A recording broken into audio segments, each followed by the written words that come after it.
నమస్కారం, TG9 news తెలుగుకి స్వాగతం. హెడ్లైన్ చూద్దాం. రైతును తొక్కి చంపిన ఏనుగు, 24 గంటల వ్యవధిలో 2 మృతి. చీటీ మీద రాసిస్తే ఆర్టాక్స్, బీటాక్స్ కట్ చేసి డబ్బులు రిలీజ్. బక్క జడ్సన్ సంచలన ఆరోపణలు. కొత్తగా ఈ బీటాక్స్ ఏంటి? దంచి కొడుతున్న ఎండలు, ఇంట్లో ఉన్న వడదెబ్బ ముప్పు, ఈ జాగ్రత్తలు తీసుకోండి. కొమరం భీం ఆసిఫాబాద్ జిల్లాలో గత కొన్ని రోజులుగా ఏనుగులు బీభత్సం సృష్టిస్తున్నాయి. పంట పొలాలపై దాడులు చేస్తూ రైతులకు తీవ్ర నష్టం చేస్తున్నాయి. పొలానికి వెళ్లిన రైతులపై కూడా దాడులు చేసి చంపేస్తున్నాయి. తాజాగా పెంచికల్పేట మండలం కొండపల్లిలో విషాదం చోటు చేసుకుంది. పొలానికి నీరు పెట్టేందుకు వెళ్లిన ఓ రైతును ఏనుగు తొక్కి చంపేసింది. వివరాల్లోకి వెళ్తే గ్రామానికి చెందిన పోషన్న నీరు పెట్టేందుకు పంట పొలానికి వెళ్లాడు. అయితే అక్కడికి వచ్చిన ఏనుగు అకస్మాత్తుగా పోషన్నపై దాడి చేసింది. అతన్ని కాళ్లతో తొక్కి చంపేసింది. ఈ ఘటనలో పోషన్న అక్కడికక్కడ మృతి చెందాడు. కాళ్ళు, చేతులు, నడుము మడత పెట్టినట్లుగా తొక్కడంతో స్పాట్లోనే చనిపోయాడు. పోషణను ఏనుగు తొక్కి చంపిన తీరును చూసి గ్రామస్తులు భయాందోళనకు గురయ్యారు. మృతుడి కుటుంబ సభ్యులు కన్నీరు మున్నీరుగా విలపించారు. ఏనుగు సమీప గ్రామాల్లోనే తిరుగుతుండటంతో ప్రాణాలు గుప్పెట్లో పెట్టుకుని కాలం వెళ్లదీస్తున్నారు. ఏనుగును బంధించేందుకు చర్యలు తీసుకోవాలని ప్రజలు అధికారులను వేడుకుంటున్నారు. తెలంగాణలోని కాంగ్రెస్ ప్రభుత్వం ఆర్టాక్స్ వసూలు చేస్తున్నారని బీజేపీ శాసనసభ పక్షనేత మహేశ్వరరెడ్డి ఇటీవల తీవ్ర ఆరోపణలు చేసిన సంగతి తెలిసిందే. ఆర్టాక్స్ అంటే రేవంత్ ట్యాక్సా, రాహుల్ ట్యాక్సా, రాజీవ్ ట్యాక్సా అని ప్రశ్నించారు. ఇప్పటికే 1500 కోట్ల డబ్బులు పంపించారని, ఇంకా 500 కోట్ల పంపడం కోసం ఈ ట్యాక్స్ వసూలు చేస్తున్నారని ఆయన తీవ్ర ఆరోపణ చేశారు. ఈ చిట్టా మొత్తం తమ వద్దుందని తెలిపారు. సందర్భం వచ్చినప్పుడు అన్నీ బయటపెడతామని వారం రోజుల క్రితం వ్యాఖ్యానించారు. తాజాగా కాంగ్రెస్ బహిష్కృత నేత బక్క జడ్సన్ కూడా రేవంత్ ప్రభుత్వంపై తీవ్ర ఆరోపణ చేశారు. 7,000 కోట్ల రైతు బంధు నిధులను పక్కదారి పట్టించారని ఆయన ఆరోపించారు. ఈ నిధులను ఎక్కడికి డైవర్ట్ చేశారో సీఎం రేవంత్ రెడ్డి చెప్పారన్నారు. పారిశ్రామికవేత్త మేఘా కృష్ణారెడ్డి తమ్ముడు చిట్టి మీద రాసిస్తే ఆర్టాక్స్, బీటాక్స్ కట్ చేసి కాంట్రాక్టర్లకు డబ్బులు రిలీజ్ చేస్తున్నారన్నారు. ఆర్థిక శాఖ మంత్రి బట్టి విక్రమార్కన లేక మేఘా కృష్ణారెడ్డి తమ్ముడా అని ప్రశ్నించారు. తనను కాంగ్రెస్ పార్టీ నుంచి సస్పెండ్ చేయడం కాదని, ప్రజలే రానున్న రోజుల్లో కాంగ్రెస్ పార్టీని సస్పెండ్ చేస్తారని అన్నారు. కాగా కొత్తగా బీటాక్స్ పదం తెరపైకి రావడంతో రాజకీయ వర్గాల్లో చర్చ మొదలైంది. బీటాక్స్ అంటే ఆర్థిక మంత్రి బట్టి విక్రమార్క ట్యాక్సేనా అనే గుసగుసలు వినిపిస్తున్నాయి. తెలంగాణలో ఎండల తీవ్రత పెరిగిన ఉష్ణోగ్రతలు ప్రజలను ఉక్కిరిబిక్కిరి చేస్తున్నాయి. భానుడి ప్రతాపంతో ప్రజలు అల్లాడిపోతున్నారు. విపరీతమైన ఉక్కపోత, వడగాల్పులతో ఇబ్బందులు పడుతున్నారు. ఉదయం 7 దాటిందంటే చాలు బయటకు వెళ్లాలంటే ప్రజలు జంకిపోతున్నారు. మధ్యాహ్న సమయంలో రహదారులన్నీ నిర్మానుష్యంగా మారుతున్నాయి. ఏప్రిల్ మొదటి 2-3 రోజుల్లోనే 43 డిగ్రీలు దాటిన ఉష్ణోగ్రతలు ముందు మరింత పెరిగే అవకాశం ఉందని నిపుణులు హెచ్చరిస్తున్నారు. తెలంగాణలో దాదాపుగా అన్ని జిల్లాల్లోనూ 42 డిగ్రీల కంటే ఎక్కువ ఉష్ణోగ్రతలు నమోదవుతున్నాయి. గద్వాల, ఆదిలాబాద్, నిర్మల్, జగిత్యాల, నల్గొండ, ఖమ్మం, నాగర్ కర్నూలు జిల్లాలో బుధవారం ఉష్ణోగ్రతలు 43 డిగ్రీలు దాటాయి. సాధారణ కంటే ఎక్కువ ఉష్ణోగ్రతలు నమోదు కావడంతో పాటు వడగాల్పుల తీవ్రత కొనసాగనుందని వాతావరణ శాఖ నిపుణులు అంటున్నారు. వడగాల్పుల కారణంగా ఇంట్లో ఉన్న కొన్నిసార్లు వడదెబ్బ ముప్పు తప్పదని వైద్య నిపుణులు హెచ్చరిస్తున్నారు. ఇంట్లో ఉన్నా సరే ముఖ్యంగా వృద్ధులు, చిన్నపిల్లల విషయంలో తగిన జాగ్రత్తలు తీసుకోవాలని సూచించారు. కోడుమూరు నియోజకవర్గంలో కోడుమూరు వైఎస్ఆర్సీపీ పార్టీ అభ్యర్థి ఆదిమూలపు సతీష్ సతీమణి ఆదిమూలపు స్టెల్లా స్టాంటన్ పురం నందు వైఎస్ఆర్సీపీ పార్టీ ప్రచార కార్యక్రమం నిర్వహించారు. ఈ కార్యక్రమంలో కార్పొరేటర్ సాంబశివ, యువ నాయకులు, కార్యకర్తలు, అభిమానులు భారీగా పాల్గొని ఫ్యాన్ గుర్తుకే ఓటేయాలని ప్రజల్ని కోరారు. ఆదిమూలపు సతీష్ అన్న గారి నాయకత్వంలో ఈరోజు స్టాంటాన్పురం గ్రామ పంచాయతీలో గ్రామ పెద్ద మనుషులను అందరినీ కలుపుకొని డాక్టర్ ఆదిమూలపు స్టెల్లా మేడం గారు ఈరోజు మా స్టాంటాన్పురానికి విచ్చేయించినారు. ఈ భాగంలో కార్పొరేటర్ సాంబశివరావు గారు కూడా పాల్గొని వైఎస్ఆర్సీపీ తరఫున ఇంటింటికి ప్రచారం పోయి అందరూ ఫ్యాన్ గుర్తుకు ఓటేయాలని కోరుతూ అందరి మన్ననలు పొందినారు. ఈ స్టాంటాన్పురంలో విచ్చేసిన మహిళలకు, పెద్ద మనుషులకు అందరికీ నా హృదయపూర్వక ధన్యవాదాలు. మీ పేరు? నా పేరు కిరణ్, స్టాంటాన్పురం మాజీ వార్డు మెంబర్. మన వైఎస్ఆర్సీపీ తరపు నుంచి కొడుమూరు నియోజకవర్గం నుంచి డాక్టర్ సతీష్ ఆదిమూలపు కంటెస్ట్ చేస్తున్నారండి ఎమ్మెల్యే అభ్యర్థిగా. ఆయన భార్యను నేను. ఈ జగనన్న పథకాలన్నీ జనాలకు ప్రతి ఒక్కళ్ళు లబ్ధి పొంది ఉన్నారు. వాటి గురించి గుర్తు చేస్తూ వాళ్ళని మళ్ళీ మన జగనన్న సీఎం కావాలి అని చెప్పి ప్రతి ఒక్కరిని మేము ఉత్తేజపరుస్తూ క్యాంపెయినింగ్ చేస్తున్నామండి. ఖచ్చితంగా మళ్ళా ఎందుకంటే హ్యూమన్కి ప్రతి స్టేజ్లో ఏమేమి అవసరం ఉన్నాయో నవరత్నాల పథకం ద్వారా, మేనిఫెస్టో ద్వారా ఆయన ప్రతి ఒక్కళ్ళకి అవసరమైనటువన్నీ పెట్టారండి. రైతు భరోసా అని, అమ్మ ఒడి అని, విద్యా దీవెన అని, తర్వాత చేనేతలకు చేయూత, అక్క చెల్లెళ్లకు చేయూత అని చాలా పథకాలు పెట్టారు. ఇంతకుముందు ఏ సీఎం కూడా ఇలాగా చేయలేదండి. ఈయన వాళ్ళ నాన్నలాగా మాట తప్పని మనిషి, మడిమ తిప్పని మనిషిలాగా మళ్ళీ ఇంకొకసారి నిరూపించుకున్నారు. ఆయన పథకాలన్నీ కొనసాగేటట్టు ఆయన మాట ఇచ్చినట్లు ప్రతి ఒక్కరి ఇంట్లో లబ్ధి పొంది ఉన్నారండి. ఇలాంటి సీఎం ఉంటే చిన్నప్పటి నుంచి మనం చదువుకున్నది ఏంటంటే ఇండియా డెవలపింగ్ కంట్రీ అంటూనే వస్తున్నారు. ఇప్పటి వరకు అలాగనే ఉంది. సో మన ఇండియా డెవలప్ అవ్వాలి అంటే ఇట్లాంటి నాయకుడు ఉత్తేజంగా మనకు అందరి నీడ్స్ కనుక్కొని చేస్తే ఖచ్చితంగా మన ప్రతి రాష్ట్రానికి ఇట్లాంటి ముఖ్యమంత్రి ఎంతో అవసరం ఉంది. సో మన ఇండియా డెవలప్ అవ్వాలంటే ఇట్లాంటి ముఖ్యమంత్రి మనకు అన్ని రాష్ట్రాలకి ఉండాలి అని నేను విన్నవించుకుంటున్నాను. జై జగన్. పింఛన్లపై ఆధారపడి బతుకుతున్న అవ్వాతాతలపై కనికరం లేకుండా ఎన్నికల కమిషనర్కు తెలుగుదేశం పార్టీ వారి వ్యక్తి అయిన నిమ్మగడ్డతో ఫిర్యాదు చేయించారు. పెన్షన్లు ఇవ్వకుండా చేసింది వారే. జగన్ ప్రభుత్వంలో ప్రస్తుతం పెన్షన్లు ఎందుకు ఇవ్వడం లేదని అడిగింది వారే. ఇది కుట్ర రాజకీయం కాదా? పింఛన్ల కోసం ఎదురుచూస్తున్న వారి ఉసురు చంద్రబాబు తగాలకు మాందన్నారు. కేవలం ఎన్నికల్లో లబ్ధి పొందేందుకే చంద్రబాబు కుట్రలు చేస్తున్నారన్నారు. రాష్ట్ర వ్యాప్తంగా వృద్ధులు పింఛన్లు అందక తలడిల్లిపోతున్నారు. ఆ పాపం చంద్రబాబుకు తగలక మానదు. ఎన్నికల్లో చంద్రబాబు చేసిన తప్పులు శాపంగా తగలక మాందన్నారు. కూటమి 3 పార్టీల కుతంత్రాలను తిప్పుకొట్టే విధంగా జగనన్న వృద్ధుల పింఛన్ల కోసం పోరాడారు. దాని ఫలితం ఈ రోజు నుంచి 6వ తేదీ వరకు పింఛన్ల పంపిణీ పూర్తి చేసేలా ఈసీ అనుమతించింది. వాలంటీర్లను ఆపగలరేమో కానీ వారి చేతుల మీదుగా ఇప్పటి వరకు జరిగే మంచిని ఆపలేరు. వాలంటీర్ వ్యవస్థను చూస్తేనే చంద్రబాబుకు వణుకు పుడుతుంది. ఇచ్చిన హామీలు అమలు చేశాం కనుక మీ ఇంట్లో జగనన్న వలన ఏదైనా మేలు జరుగుతేనే, ఏదైనా పథకం పొందితేనే జగనన్న పాలనలో మీరు ఆనందంగా ఉన్నారంటేనే వైసీపీకి ఓటు వేయించి చెప్పిన జగనన్న మాటలు అక్షర సత్యం చెప్తున్నారు. రాష్ట్రంలో పెన్షన్దారులు పడుతున్న ఇబ్బందుల్ని అందరూ గమనిస్తున్నారు. చంద్రబాబు నాయుడు గారు కానీ ప్రతిపక్ష పార్టీలు కుట్ర చేసి ప్రజలకి జరుగుతున్న సంక్షేమాన్ని వాళ్ళు చూసి భరించలేక విషం కుమ్ముతూ వాళ్ళు పెన్షన్లు 1వ తారీఖున ఇంటికి వచ్చేది ప్రతీ నెల 2019 నుంచి కూడా మొన్నటి వరకు కూడా ప్రతీ నెల ఈ పెన్షన్లు అనేవి ఈ వాలంటరీ వ్యవస్థ ద్వారా 1వ తారీఖున తెల్లవారుజామున 5 గంటలకి ఇంటికి వచ్చి ఇచ్చేదాన్ని వాళ్ళకి అనుకూలంగా ఉన్న వ్యక్తుల ద్వారా ఎలక్షన్ కమిషన్కి పిటిషన్ వేసి దాన్ని ఆపేయడం జరిగింది. దీనివల్ల ముఖ్యంగా అవ్వాతాతలు చాలా ఇబ్బందులు పడుతున్నారు. ఈ ఎక్కువ ఎండల్లో వాళ్ళందరినీ సచివాలయాలకు వెళ్ళి పెన్షన్ తీసుకోవాలని వాళ్ళు కంప్లైంట్ చేసి ఈ విధంగా ఏర్పాటు చేయడం వల్ల ప్రజలందరూ కూడా ఎంతో ఇబ్బంది పడుతున్నారు. ఎండల్లో వెళ్ళి కొంతమంది ప్రాణాలు కూడా కోల్పోతున్నారు.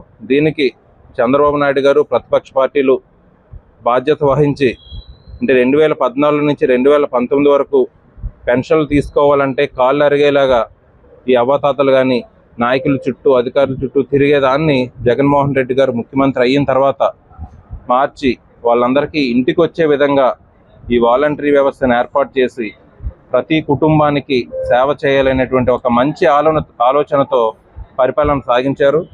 దీనికి ప్రతిపక్ష పార్టీలన్నీ జరుగుతున్న సంక్షేమాన్ని అడ్డుకోవాలని, ప్రజలకి జరుగుతున్న మంచిని అడ్డుకోవాలని వాళ్ళు ఏ విధంగా 2014 నుంచి 2019 వరకు పరిపాలన సాగించారో కుట్రలతో అదే పరిపాలన రాక్షస పాలన అందించాలనేటువంటి దీంతో ఈ మంచి కార్యక్రమాన్ని వాళ్ళపైన కుట్రలు పన్ని ఈ ఫేక్ ఫోటోలు కానీ వీడియోలు కానీ తీసి కంప్లైంట్లు అయితే చేయడం జరిగింది. లాస్ట్ 1 వీక్ నుంచి మా వాలంటీర్లు అందరూ స్వచ్ఛందంగా వాళ్ళంతటి వాళ్ళు మనస్తాపానికి చంద్రబాబు నాయుడు గారు చేస్తున్న ప్రతిపక్ష పార్టీలు చేస్తున్న ఆరోపణలకి మనస్తాపం చెంది జగన్మోహన్ రెడ్డి గారికి మద్దతుగా ప్రజలకు వాళ్ళు చేస్తున్న సేవలు కంటిన్యూ చేయాలనేటువంటి ఒక మంచి ఉద్దేశంతో స్వచ్ఛందంగా ఎంతోమంది వాలంటీర్లు కసంకోట మండలంలోని సుమారు 250 మంది వాలంటీర్లు ఈరోజు రాజీనామా చేయడం జరిగింది వాలంటరీ ఎంప్లాయ్మెంట్కి.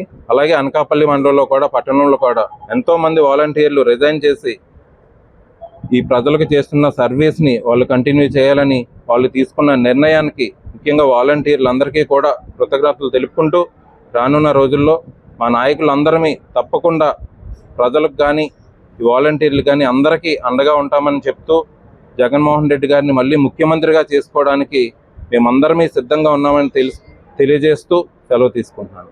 అవనిగడ్డలో నియోజకవర్గ కాంగ్రెస్ పార్టీ కార్యాలయంలో శ్రీరామూర్తి మీడియా సమావేశంలో మాట్లాడారు. తన మీద నమ్మకంతో అవనిగడ్డ నియోజకవర్గ కాంగ్రెస్ పార్టీ అభ్యర్థిగా ప్రకటించినందుకు రాష్ట్ర పార్టీ అధ్యక్షురాలు వైఎస్ షర్మిలారెడ్డికి కృతజ్ఞతలు తెలిపారు. తన అభ్యర్థిత్వానికి సహకరించిన గిడుగు రుద్రరాజు, ధనేకుల మురళి, జిల్లా పార్టీ అధ్యక్షులు వింత సంజీవ్ రెడ్డిలకు ధన్యవాదాలు తెలిపారు. తెలుగుదేశం పార్టీ, వైఎస్ఆర్ కాంగ్రెస్ పార్టీలకు అవనిగడ్డ నియోజకవర్గ ప్రజలు అవకాశం ఇచ్చారని, తనకు ఒక్క అవకాశం ఇవ్వాలని కోరారు. అవనిగడ్డ నియోజకవర్గంలో ఏ మండలంలో చూస్తున్న రోడ్లు లేక అభివృద్ధి కుంటుపడిందని విమర్శించారు. దివంగత ముఖ్యమంత్రి వైఎస్ రాజశేఖర రెడ్డి కాలం నాటి పాలన షర్మిలతో సాధ్యపడుతుందన్నారు. చంద్రబాబు చంద్రబాబు నాయుడు వైఎస్ జగన్మోహన్ రెడ్డి పాలనలో రాష్ట్రంలో ఎటువంటి అభివృద్ధి జరగలేదన్నారు. మేనిఫెస్టోలో కాంగ్రెస్ పార్టీ ఇచ్చిన 9 హామీలను వివరించారు. ప్రత్యేక హోదాతో పాటు ప్రతి ఇంట్లో అర్హులైన వారందరికీ పింఛన్లు ఇస్తామన్నారు. తనకు ఒక్క అవకాశం ఇస్తే తాను ఏంటో నిరూపించుకుంటానని నియోజకవర్గ ప్రజలకు శ్రీరామూర్తి విజ్ఞప్తి చేశారు. ముందుగా printing media and electronic media మిత్రులందరికీ నా నమస్కారం. నన్ను వైఎస్ షర్మిలారెడ్డి గారు అవనిగడ్డ అభ్యర్థిగా నియమించినందుకు ఆమెకు ముందుగా కృతజ్ఞతలు తెలుపుతూ, అలాగే నాకు సహకరించిన గిడుగు రుద్రరాజు గారు, ధనేకల్ మురళి గారు, మా జిల్లా అధ్యక్షులు వింతా సంజయ్ రెడ్డి గారు నన్ను బెస్ట్ అభ్యర్థిగా అవనిగడ్డకి నియమించినందుకు వాళ్ళకు కూడా కృతజ్ఞతలు తెలుపుతూ, అలాగే అవనిగడ్డ వాటర్ మహాశయులకు వైసీపీ పార్టీని చూశారు, తెలుగుదేశం పార్టీ అభ్యర్థిని చూశారు, నాకు కూడా ఒక అవకాశం ఇవ్వమని చెప్పి వాటర్ మహాశయులకు ప్రతి ఒక్కరికి పేరు పేరున అందరికీ నా నమస్కారం. అలాగే అభివృద్ధి చూసాం. మన అవనగడ్డ దేవతాలక మొత్తం కోడూరు రోడ్లు కానీ, నాగలంక మండలం రోడ్లు కానీ, మోపుదేవి మండలం రోడ్లు కానీ, ఒక మండలం 2 మండలాలు తప్ప అన్నీ మరీ దరిద్రంగా తయారైన రోడ్ల పరిస్థితి. అలాగే లోకల్ ప్రాబ్లమ్స్ ఉన్నాయి చాలా.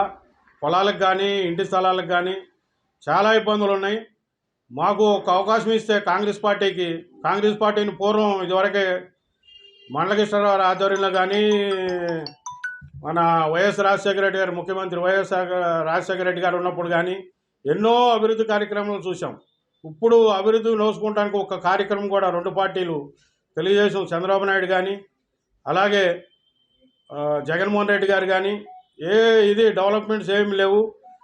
మనం పూర్వం ఎట్లయితే చూస్తామో కాంగ్రెస్ పార్టీకి ఒక్కసారి అవకాశం ఇస్తే పూర్వవైభవం తీసుకొస్తానని చెప్పి అందరినీ కలుపుకుంటూ ముందుకెళ్తానని చెప్పి మా కార్యకర్తలని, వాటర్ మహాశయులని అందరినీ, మా అవనిగడ్డ వాటర్ మహాశయులందరినీ కలుపుకొని ముందుకెళ్తానని, అలాగే మా ఈ 9 పథకాలు ఉన్నాయి. ఏ పార్టీ ముందుకు పెట్టని పథకాలు ఇవి మేనిఫెస్టోలో పెడతాం. మాకు సెంట్రల్ గవర్నమెంట్ రూలింగ్ రాగానే ఫస్ట్ అభయస్థం కింద 5,000 రూపాయలు ప్రతి పేద ఇంటికి 5,000 రూపాయలు నెలకు వారి ఖాతాల్లో పడతాయి. అలాగే ఇంతకుముందు పార్టీలు ఒక్కొక్కరికే ఇచ్చే ఇంటికి పెన్షన్ వగైరాలు. ఇప్పుడు మా Congress party central government ruling రాగానే, అలాగే స్టేట్ గవర్నమెంట్ రూలింగ్ రాగానే ఫస్ట్గా ప్రత్యేక హోదాతో పాటుగా ఈ 5,000 ప్లస్ ఈ ఇంటికి ఇద్దరికి ఆడ మగాకి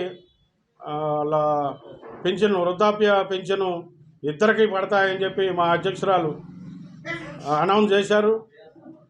ఫస్ట్గా ప్రత్యేక హోదా మీద రాహుల్ గాంధీ గారు సంతకం పెడతారు. అలాగే ఈ 22A చేర్చిన ఇళ్ల స్థలాలకు కానీ, పొలాలకు కానీ మేము హామీ ఇస్తున్నాం. ఏ ఇబ్బందులు లేకుండా కాంగ్రెస్ పార్టీని ఇంతకుముందు కూడా చాలాసార్లు చూశారు, అలాగే అదే పరిస్థితుల్లో చూస్తారు ఇప్పుడు రాబోయే పరిస్థితుల్లో కూడా. బుద్ధప్రసాద్ గారిని చూశారు, రమేష్ గారిని చూశారు. మాకు ఒక అవకాశం, అందే శ్రీరామూర్తికి ఒక్కసారి అవకాశం ఇస్తే అర్థంలా చేస్తానని చెప్పి నియోజకవర్గంలో వాగ్దానం చేస్తున్నా. పత్రికాపూర్వకంగా ప్రజల సమక్షంలో ప్రమాణం చేస్తున్నా. ఒక్క అవకాశం ఇవ్వండి. వేకనూరు ముద్దుబిడ్డ అందే శ్రీరామూర్తిని అందరూ నియోజకవర్గం అందరూ ఆశీర్వదించాలని కోరుకుంటూ, అలాగే ఒక్క అవకాశం ఇవ్వండి. తనను ఓడించిన ప్రజలపై తెలుగుదేశం పార్టీ జాతీయ అధ్యక్షులు నారా చంద్రబాబు నాయుడు కక్ష సాధింపు చర్యలు చేస్తున్నారని పలువురు వైఎస్ఆర్ కాంగ్రెస్ పార్టీ నాయకులు పేర్కొన్నారు. నిమ్మగడ్డ రమేష్ సహకారంతో చంద్రబాబు నాయుడు గ్రామ వాలంటీర్లను పెన్షన్ ఇవ్వకుండా ఎలక్షన్ కమిషన్కు ఫిర్యాదు చేసి ఇంటింటికి వెళ్లి పింఛన్ ఇవ్వకుండా చేసిన ఘటనపై పలువురు వైఎస్ఆర్ కాంగ్రెస్ పార్టీ నాయకులు స్పందించారు. చల్లపల్లి జడ్పీటీ సభ్యురాలు రాజులపాటి కళ్యాణి, వైఎస్ఆర్ కాంగ్రెస్ పార్టీ రాష్ట్ర ఎస్సీసీఎల్ ప్రధాన కార్యదర్శి నురుకుర్తి రమేష్, పెద్దప్రోలు పీఎస్సీఎస్ చైర్మన్ ఆది రాంబాబు, మార్కెట్ కమిటీ మాజీ వైస్ చైర్మన్ లింగం జగదీష్ కుమార్లు మాట్లాడారు. పింఛన్ పంపిణీ విషయంలో లబ్ధిదారుల పట్ల చంద్రబాబు కుట్రలు చేస్తున్నారని విమర్శించారు. అవ్వాతాతలు, వికలాంగులకు ప్రతి నెల 1వ తేదీన తెల్లవారుజామునే ఇంటికి వెళ్లి పింఛన్ పంపిణీ చేయడానికి ఏర్పాటు చేసిన గ్రామ వాలంటీర్లపై పొత్తు పార్టీలు విషయం కక్కుతున్నాయన్నారు. ఓటమి భయంతో చంద్రబాబు నాయుడు మతిభ్రమించి వ్యవహరిస్తున్నారని దుయ్యబట్టారు. తెలుగుదేశం పార్టీ చేసే ఫిర్యాదులను ఎలక్షన్ కమిషన్ పూర్తి స్థాయిలో విచారించి నిర్ణయాలు తీసుకోవాలన్నారు. జగన్మోహన్ రెడ్డి గారు సీఎం అయిన తర్వాత వాలంటరీ వ్యవస్థను పటిష్టంగా నిర్మించి ఈ 55 నెలల కాలంలో ప్రతి గడప దగ్గరకు ఉదయం 5:30, 6 వాళ్ళకి ఆ పింఛన్ అందేటట్టుగా చేయడం జరిగింది. అవ్వాతాతలు, వితంతువులు, దివ్యాంగులు వాళ్ళు ఎంతో సంతోషంగా తీసుకున్న విధానాన్ని నీ యొక్క తాబేదారైనటువంటి Nimmagadda Ramesh centre for democracy అనే ఒక నీ బ్యాచ్ సొసైటీ ద్వారా ఎలక్షన్ కమిషన్కి ఒక అర్జీ పెట్టడం, దాని ద్వారా ఎలక్షన్ కమిషన్ స్పందించి సామాజిక పెన్షన్ని పేద ప్రజలకు అందకుండా మన రాష్ట్రంలో చేయటం చాలా దారుణమైన విషయం. దీన్ని చాలా గర్హిస్తున్నాం. ఎందుకంటే పేదవాడు బతకటం చంద్రబాబు నాయుడికి ఇష్టం లేదు. నిన్న కాక మనం చూసాం, అనంతపురం జిల్లాలో సింగనమల నియోజకవర్గంలో ఒక సామాన్య టిప్పర్ డ్రైవర్ పీజీ చదువుకున్న వ్యక్తికి, వీరాంజనేయులకి 4 సంవత్సరాల అవుతున్న ఈ రోజు వరకు కూడా ఆయన ఇస్తున్నటువంటి సంక్షేమ పథకాలు ప్రజల వద్దకే పాలన అని చెప్పి ప్రజలకు అందిస్తున్నటువంటి పాలనలో ముఖ్యంగా వాలంటరీ వ్యవస్థని, సచివాలయం వ్యవస్థని తీసుకువచ్చి ఆయన ప్రజలకి అనేక సంక్షేమ పథకాలు ఇళ్ల వద్దకే అందిస్తున్నారు. ఈ రోజున గౌరవ ముఖ్యమంత్రి వైఎస్ జగన్మోహన్ రెడ్డి గారి మీద కుట్రతో మరి ప్రతిపక్ష నాయకులైనటువంటి చంద్రబాబు నాయుడు గారు, ఇతర పక్షాల కూటములన్నీ కలిసి ఆయన ప్రవేశపెట్టిన అక్షంత పెన్షన్ పథకం మరి అవ్వాతాతలకి, దివ్యాంగులకి, మరి మిగతా వృత్తుల వారందరికీ కూడా మరి ఎంతో పండగ వాతావరణం 1వ తారీఖు వచ్చిందంటే గ్రామాల్లో ఈ రోజున ఆ పండగ వాతావరణం ఎక్కడా లేకుండా మరి అవ్వాతాతలని చాలా మరి ఇబ్బందులకు గురి చేస్తున్నారు. ఈ రోజున గౌరవ ముఖ్యమంత్రి గారి మీద కుట్రపూరితమైన వ్యవహారంతోనే మరి ప్రతిపక్షాలన్నీ కలిపి వారిస్తున్నటువంటి పెన్షన్కి మరి వాలంటరీ వ్యవస్థని దూరం చేసి వాలంటరీలు ఎవరో కూడా ఇందులో రాకూడదు అని చెప్పి పెట్టి వారిస్తున్నటువంటి పథకాలని ఆపాలని చెప్పి చూసి అవ్వాతాతల్ని ఇబ్బందులకు గురి చేస్తున్నారు. మరి చంద్రబాబు నాయుడు గారికి తొత్తుగా వ్యవహరిస్తున్న టైంలో నారా చంద్రబాబు నాయుడు అనే ఒక దుర్మార్గుడు వాళ్ళ ఉనికే ఇబ్బంది పెట్టే పరిస్థితికి వచ్చింది. ఎందువల్లంటే రాష్ట్ర ముఖ్యమంత్రి వర్యులు జగన్మోహన్ రెడ్డి గారు మనకి వాలంటరీ వ్యవస్థను తీసుకొచ్చి 50 ఏళ్లకే ఒక వాలంటరీని పెట్టి ప్రజలకి, పేద ప్రజలకు కానీ, వృద్ధులకు కానీ, వికలాంగులకు కానీ అందరికి కూడా సేవ చేయడానికి మన జగన్మోహన్ రెడ్డి గారు వాలంటరీ వ్యవస్థను పెట్టడం జరిగింది. దాని మీదట ఫస్ట్ నుండి కూడా చంద్రబాబు నాయుడు కానివ్వండి, అలాగే మా లోకేష్ కానివ్వండి, జనసేన అధ్యక్షుడు పవన్ కళ్యాణ్ కానివ్వండి వాలంటరీ మీద పడిపోతున్నారు. ఎందువల్లంటే వాలంటరీలు తీసేయాలి అని ఒకళ్ళు ఏమంటారు, వాలంటరీలని అమ్మేస్తున్నారు, ఎన్నో ఇబ్బందులు పడిపోతున్నారు, వాలంటరీలు చాలా ఇబ్బందులు పడుతున్నారని చెప్పి ఒక ఆయన ఇవన్నీ చెప్పటం ఎప్పటి నుంచో జరుగుతుంది. ఈ రోజున రేపు మే 13వ తారీఖున జరిగే ఎన్నికల సంగ్రామంలో మనకి వైఎస్ఆర్సీపీ గెలిచిపోతుంది, బ్రహ్మాండమైన మెజారిటీ. వైఎస్ జగన్మోహన్ రెడ్డి గారు వాలంటరీ వ్యవస్థను నిర్మించి ప్రజలకి ఇంటింటికి 50 ఏళ్ళకి అన్ని సౌకర్యాలు కల్పించి సాఫీగా సాగే టైంలో నారా చంద్రబాబు నాయుడు అనే ఒక దుర్మార్గుడు ప్రజలను ఇబ్బందులు పెట్టాలనే కోరికతో రాష్ట్ర ఎన్నికల సంఘం కమిషనర్కి వాలంటీర్లని అర్జెంటుగా తీసేయండి, వాళ్ళ విధుల నుంచి తప్పించండి, వాళ్ళ ఫోన్లు లాక్కోండి అని ఫిర్యాదుల మీద ఫిర్యాదులు చేసి ఎవరు కూడా వాలంటీర్ ఇంటికి వెళ్ళి పెన్షన్ ఇవ్వడానికి వీలు లేదు అనే దురుద్దేశంతో ప్రజలను నానా బాధ పెట్టాలని, వాలంటీర్ వ్యవస్థను రద్దు చేయాలనే సంకల్పంతో ఆయన దత్తపుత్రుడు కలిసి ఈసీకి ఫిర్యాదు చేశారు. దానివలన ఇవాళ 1వ తారీఖుని ఇప్పుడే చూశాను సోషల్ మీడియాలో, ఒక 70,000 వృద్ధుడు ఇంటి నుంచి కిలోమీటర్ దూరం మంచి ఎండలో సచివాలయం నడిచేట్టు హార్ట్ అటాక్ వచ్చి చనిపోయాడు. ఇలా చాలామంది అవ్వాతాతలు ముసలి పెన్షన్ సచివాలయం స్టాఫ్తో డోర్ టు డోర్ ఇప్పించాల్సిందని గవర్నమెంట్ ఒక ఆర్డర్ వేస్తే వాళ్ళు ఇచ్చేవారని, ప్రతి సచివాలయంలో 10 మంది ఉన్నారని చెప్పారు. విచిత్రం ఏంటంటే పెన్షన్ ఇచ్చేందుకు లాగిన్ సచివాలయం ఉద్యోగులందరికీ ఇచ్చారు, కానీ ఇంటికి వెళ్ళొద్దు, ఆఫీసులోనే ఇవ్వండి అని ఆర్డర్ ఇచ్చారు. ఈ మాటలు అక్షర సత్యం. తిరిగి చంద్రబాబు పెన్షన్ ఇవ్వద్దన్నాడని ప్రజల్ని మభ్యపెడుతున్నారు. రాజకీయం కోసం నేను ఈ మాట చెప్పడం లేదు, బట్ ఒక అబద్ధం ఇలా ప్రచారంలోకి వెళ్తే అదే నిజమని ప్రజలు మళ్ళీ మోసపోతారేమో అనే ఉద్దేశంతో నిజం తెలియజేయాలని మాత్రమే ఈ గ్రూప్లో ఈ మెసేజ్ చేయాల్సి వచ్చింది. ఇప్పటికైనా సచివాలయం ఉద్యోగుల చేత పెన్షన్ ఇంటికి పెళ్లి ఇచ్చే ఏర్పాట్లు చేయాలి. చిత్తశుద్ధి ఉంటే, నిజంగా అవ్వాతాతల మీద జాలి ఉంటే, నాకు శవరేజికాలు కలిసి వచ్చాయి, నాకు సిగ్గు లేదు, ఎవరేమనుకుంటారో అనే విజ్ఞత లేదు, నాకు కావాల్సింది అబద్ధాలు చెప్పి ప్రజల్ని మభ్యపెట్టి నువ్వు చేసిన తప్పులు ప్రతిపక్షం మీద నెట్టేసి ఓటు వేపించింది అనుకుంటే ఈసారి ప్రజలు అంత తెలివి తక్కువగా లేరు, నీ పని పడతారు జాగ్రత్త అంటూ హెచ్చరించారు. శవ రాజకీయం కన్నా దరిద్రగొట్టు రాజకీయం చేస్తుంది ఈరోజు వైసీపీ గవర్నమెంట్. పెన్షన్ రాజకీయం, డబ్బులు ఇవ్వంది వైసీపీ గవర్నమెంట్, జాప్యం చేస్తుంది వైసీపీ గవర్నమెంట్. ఈ రోజు ఆ డబ్బులన్నీ లూటీ చేసి వాళ్ళ ఖజానా నింపుకుంది కూడా వైసీపీ గవర్నమెంట్. అదేమంటే జనాల దగ్గరికి వెళ్ళి చంద్రబాబు నాయుడు గారు ఆపారంట. ఎలా ఆపుతారు? ఎవ్వరు ఆపల. చంద్రబాబు నాయుడు గారు ఆపల, కోర్టులు ఆపల, ఏ అధికారి ఆపల. ఎవ్వరు కూడా పెన్షన్ ఇవ్వద్దు అని చెప్పలేదు. పెన్షన్ ఇవ్వండి, వాలంటీర్ని వాడమాకండి, వేరే గవర్నమెంట్ ఆఫీసులను వాడుకొని ఇవ్వండి అని చెప్పారు. గవర్నమెంట్ ఆఫీసులు ఎవరు లేరా వెళ్ళి డబ్బులు ఇవ్వడానికి? కావాలని అబద్ధం. ఇప్పుడు డబ్బులన్నీ ఖాళీ అయిపోయినాయి, మొత్తం నీ ఖజానా నింపేసుకున్నావు, రేపు పొద్దున ఎలక్షన్కి వెళ్ళాలంటే ఈ డబ్బులే వాడతావు, ప్రజల డబ్బులే వాడతావు. ఇదేనా ఫస్ట్ టైం జరుగుతుందా ఏంటి? ఎంప్లాయీస్ కి నెలల జీతం ఎవరు ఇవ్వద్దన్నారు? చంద్రబాబు నాయుడు ఇవ్వద్దన్నారా? ఎందుకు ఇవ్వలేకపోయావు? డ్వాక్రా మహిళలు చేసుకున్న సేవింగ్స్ డబ్బులు కొట్టేశావు. బ్యాంకులకు వెళ్తే వాళ్ళు మా దగ్గర డబ్బులు లేవని చెప్తున్నారు. ఆఖరికి కష్టాజీతంతో పొలం కొనుక్కుంటే ఆ పాస్బుక్ల మీద కూడా నీ పేరు వేసుకుని సిగ్గులాక్కడ ఒరిజినల్స్ నీ దగ్గర పెట్టుకొని ఈ రోజు వాళ్ళెవ్వరు బ్యాంక్ వెళ్ళి కనీసం లోన్ కూడా తెచ్చుకోలేని పరిస్థితికి తీసుకొచ్చావు జనాల్ని. ఇన్ని అబద్దాలు, ఇన్ని నాటకాలు ఆడతావు. గ్రామ పంచాయతీలకు వచ్చే డబ్బులు కూడా, ఆ ఫండ్స్ కూడా నువ్వు తరలించుకొని ఈ రోజు కనీసం గ్రామాల్లో ఒక్క చిన్న పని కూడా చేయడానికి లేకుండా చేశారని చెప్పి నీ సొంత సర్పంచ్లే చెప్పుకుంటున్నారు. అంత నికృష్టపు గవర్నమెంట్ ఇది. అంత నికృష్టపు లీడర్ని పెట్టుకొని చంద్రబాబు నాయుడు గారిని అంటావా? 250 రూపాయలు ఉన్న పెన్షన్ ని అమాంతం 2000 చేసిన ఘనత చంద్రబాబు నాయుడు గారిది. నీలాగా ముక్కి మూలిగి విడతల వారిగా చేస్తా, రేపిస్తా, ఎల్లుండిస్తా, ఎలక్షన్స్ ముందిస్తా అని చెప్పలేదు.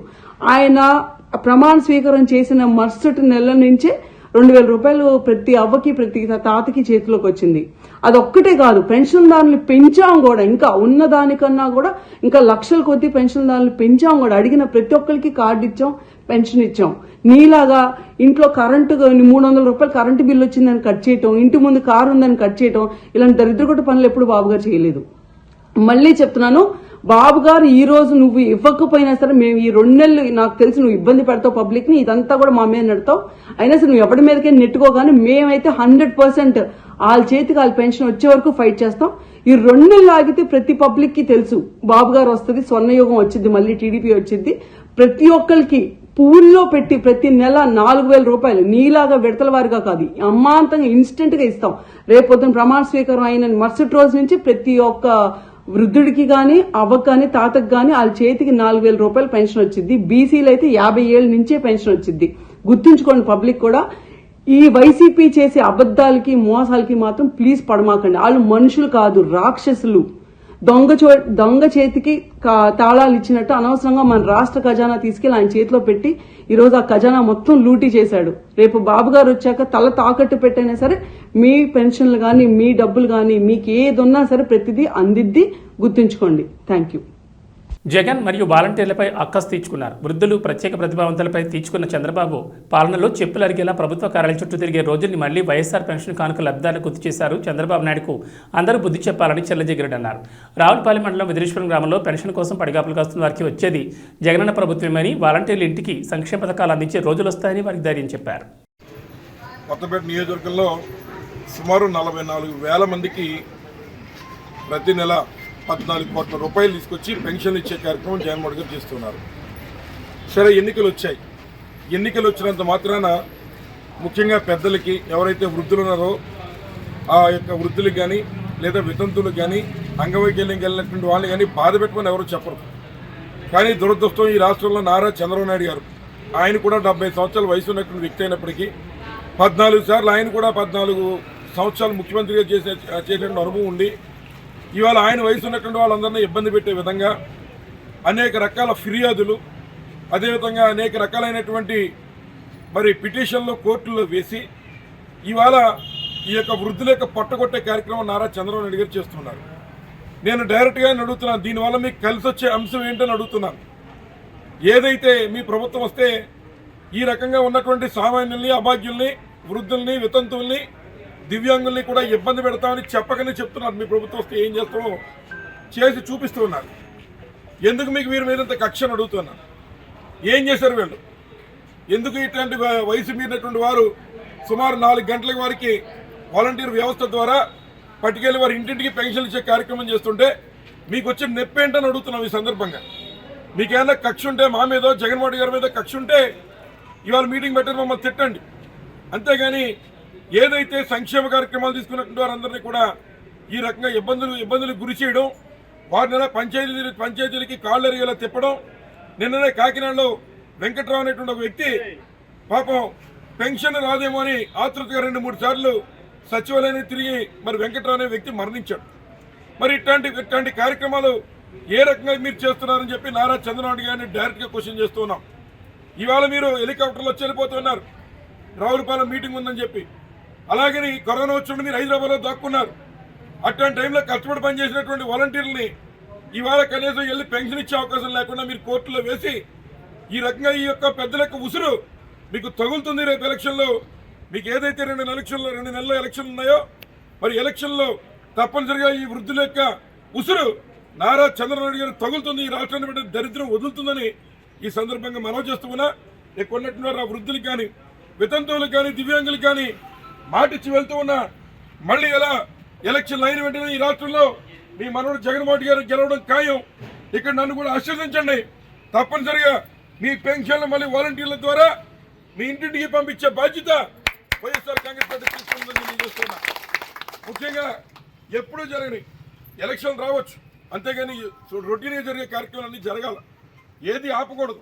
ఇవాళ ఉద్యోగస్తులు జీతాలు రావట్లేదా, లేదా మిగిలిన కార్యక్రమాలు జరగట్లేదా, ఏదో కొత్త కార్యక్రమాలు మొదలు పెట్టకూడదు. మరి ఈ పెన్షన్ 44,000 మంది కొత్తపేట నియోజకవర్గంలో మరి సుమారు 5 సంవత్సరాల నుంచి జగన్మోహన్ గారు ఇస్తున్నాడు. ఇవాళ దీని మీద మాత్రమే కోర్టులో పిటిషన్లు వేసి ఏ రకంగా ఇంతమంది పేదవాళ్ళ యొక్క పొట్ట, ముఖ్యంగా వృద్ధులు, మరి ఏదైతే మందులు కొనుక్కునేటువంటి వాళ్ళు, పాపం షుగర్ టాబ్లెట్లు తెచ్చుకునేటువంటి వారు, లేదా బియ్యం కొనుక్కుని ఇంట్లో వంట వండుకోవాల్సినటువంటి వారు ఇవాళ ఈ వేసవ కాలంలో ఇవి బులెటిన్ విశేషాలు. నమస్కారం.